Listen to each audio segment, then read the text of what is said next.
Can someone refuse to answer their calling?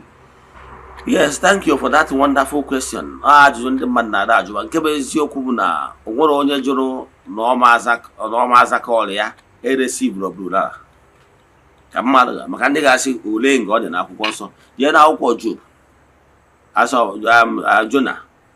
Jona so na onye akpọrọ ya ji ọrụ n'obodo Ninive ka o jee gbasa ozi gwa ha dọọ ha aka na ntị. Jona wee sị mba na ya ma eje.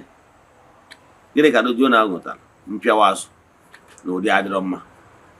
So, and the Jonah, in the course of not going to the tent or accepting to go it, the same way he rejected now, many things were destroyed. In fact, I can more casualty. More than no Nanyabo, Eferonza, or Emma Jonah. Upon a Hemeria, I can destroy more. So, when I born, destroy is there. Finally, Jonah met a motor over the Ninive. You know, na Jonah didn't know Budosi. No, then I lot in the image. Cause no, then I want a cover. We were told that that particular tree was destroyed too. I'm gonna be here also. But I can tell you, no one age name as I will call again. Then will he destroy so many things. Age name as I call again.